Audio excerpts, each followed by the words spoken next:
Folks, we're back in Raid Shadow Legends today, and we're going to be talking about a very cool champion. This champion has joined us as a permanent fusion with inside the game. I believe you need 2 epic Void champions and then 2 legendaries to fuse into her, but it is Lady Mikage, the mythical champion available from the Shadowkin faction, who is very technically free-to-play friendly because you will get her eventually if you just keep playing the game, which is pretty cool. Let's go ahead and talk about her kit first. What does she actually do? Why is she so amazing? Her A1 on her Form 1 attacks one enemy with one random ally from the Shadowkin faction. The ally joining the attack will use their default skill. She then also places a shield buff equal to 10% of her max HP on the ally with the lowest HP for 2 turns. This is a fantastic skill. If we go over here real quick to the Shadowkin faction and look at how many ridiculous champions there are, and how many of them have great AoEs, how many of them have great A1s. We have a Ninja, for example. We have a Xenogray, a Harima, even somebody like a Yoshi with a stun on the A1. Obviously a Taragi with a decreased attack. Oboru, who is one of the champions that we'll actually use later in the video there as well with her A1. Genbo, there's so many cool champions in here that do either a lot of damage, or they have a lot of utility, or those sorts of things. Even obviously somebody like a Yumiko or a Shuzen, who's just straight up placing the block active skills, right? So that's a very, very strong A1 for a very, very strong faction.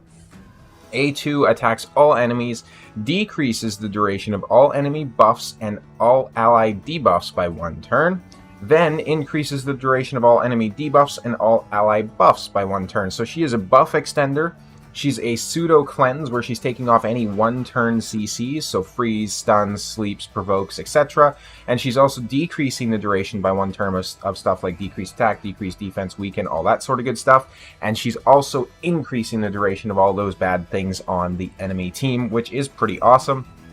A3 places the big version of increased attack and big increased crit damage on all allies for 2 turns, then teams up with all allies to attack a single enemy.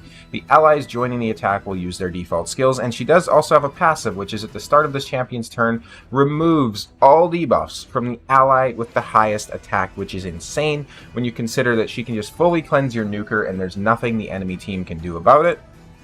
Accuracy in all battles by 80. Let's go ahead and flip over to her second form. Second form on the A1 attacks one enemy, flat out places a sleep debuff for 1 turn, also decreases the target's turn meter by 15%. The only A1 sleep in the game that's better than this, I would argue, is Sifi. Because of this as well, you can get some very good use out of her somewhere like the Sand Devils. I'm probably going to put together a team at some point to show that off. A2 attacks all enemies, places a stun for 1 turn, also decreases the turn meters of all enemies by 30%. That is a huge turn meter drop, and that is also getting a stun placed on them. That is insane. And of course, A3 places a increased accuracy buff on all allies for 2 turns, also removes all buffs from all enemies, and places the big weaken on them for 2 turns. Her passive, at the start of her turn, decreases the turn meter of the enemy with the highest attack by 15%. If you haven't caught on to it by now, this champion is absolutely insane. And a very underrated part of her kit, I would say, is actually her ignore resistance, right? So mythicals tend to have this ability where they have a built-in ignore resistance. With her strip, though, you're also getting an increased accuracy on top of that. So let's make the numbers nice and easy. Let's say that you're going against an enemy that has 1,000 resistance. With this ignore resistance effect in here, you are automatically ignoring 200 of the enemy's resistance.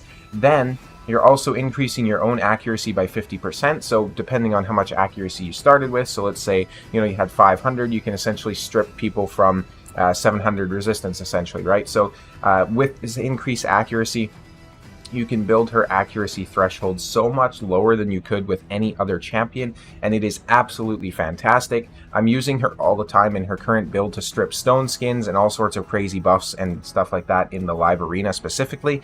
These are the stats that I have on her. 75k HP, 3600 on the defense, 345 on the speed, 436 on the accuracy. Now she is an incredible, absolutely incredible champion.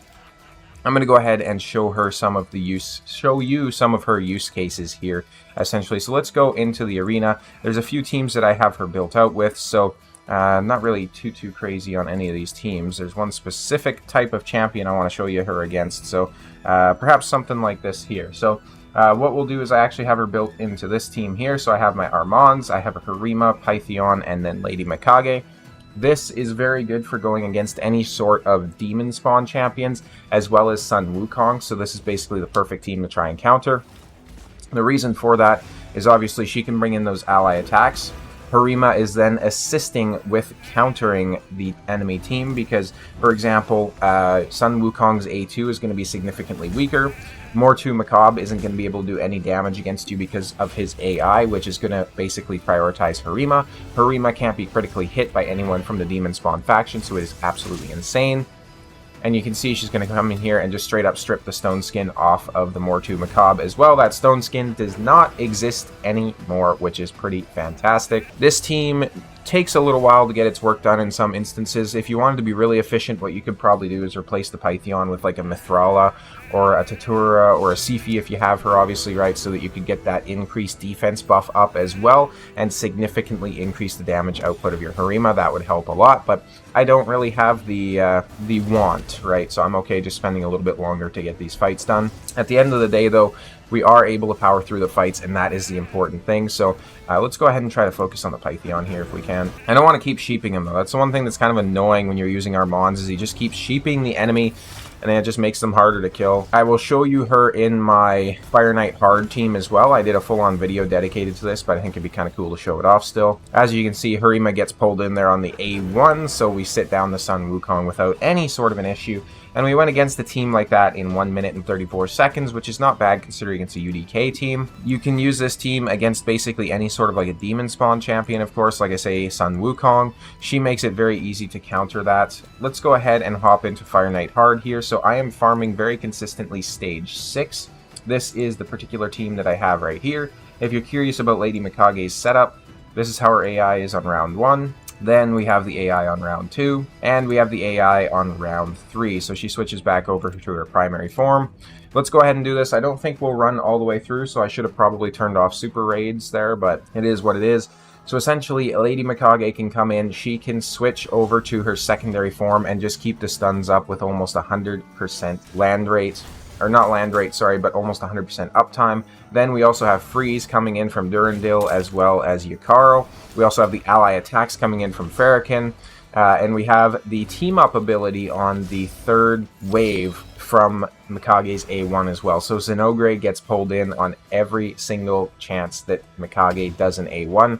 This team is absolutely insane. It could be a little bit more efficient, so if I had some tier 6 masteries on Durandil, for example, have him doing more damage. And I don't think Farrakhan has tier 6 masteries either, but I could be wrong. And then obviously if I had these champions built for more damage as well, that would help significantly. I'm going to go ahead and hop back with you guys once we get to the boss, and you can kind of see how that works.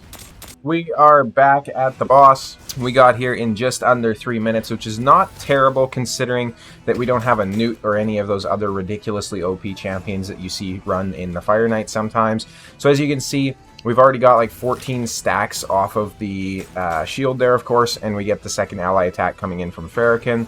We get the decreased speed coming in from Yukaro. Now Yukaro and Durandil are essentially just going to be responsible for placing as many of those freezes as physically possible. I also do have some refresh accessories on Farrakhan, so sometimes he'll get his ally attack back a little bit quicker, which is pretty awesome.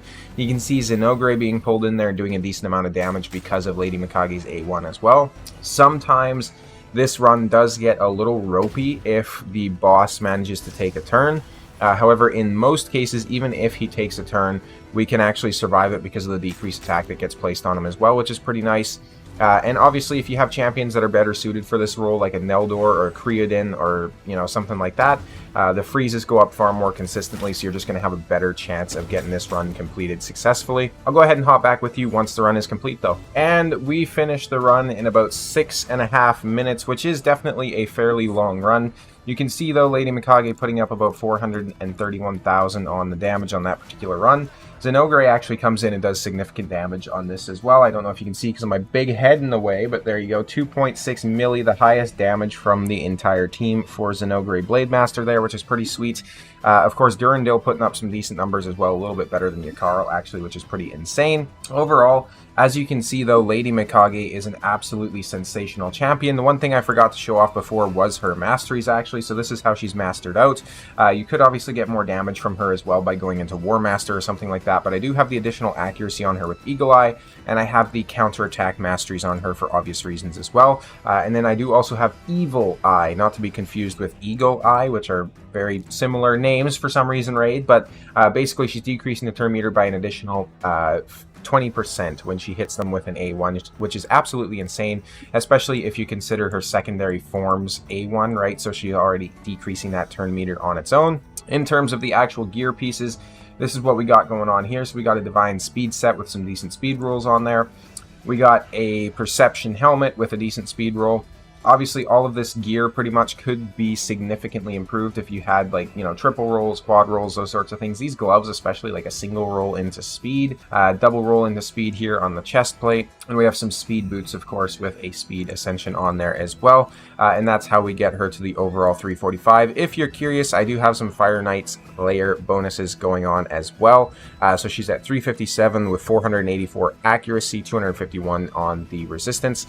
And then she gets a little bit of defense and a little bit of HP as well, which is pretty nice. I am going to show very quickly on the screen here as well my Hydra team that I used, actually. So this would be on hard.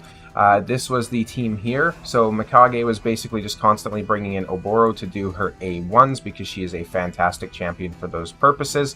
Something I've always found odd about Oboro is she has like a straw in her mouth or whatnot, but she doesn't actually have that in game, which is kind of weird. She's just, you know, normal. So her icon doesn't exactly match what we get in game, which is a bit odd, but it is what it is, I suppose. So that run will be on the screen here now. I wasn't going for any world records or anything like that, but you can see just how insane her A1 is when you start to cycle it with somebody like an Oboro as well, and just bringing in those constant attacks. She is incredible. Bringing the ally attacks from the rest of your team as well really helps to keep up the provoke from somebody like a Wixwell.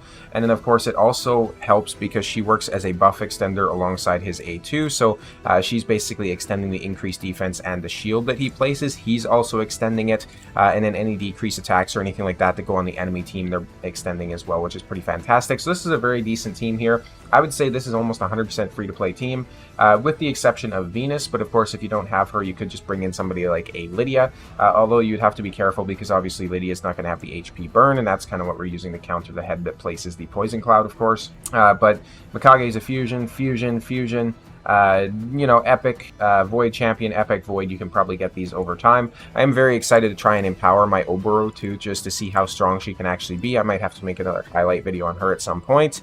And I think another sensational place to use Mikage as well is going to be in the city of Centranos. There's so many areas in here where you can get use out of her. She is absolutely fantastic. I still have to farm the Centranos too. I'm behind a little bit, but thank you guys all so much for watching and the support on the channel, and I'll see you next time.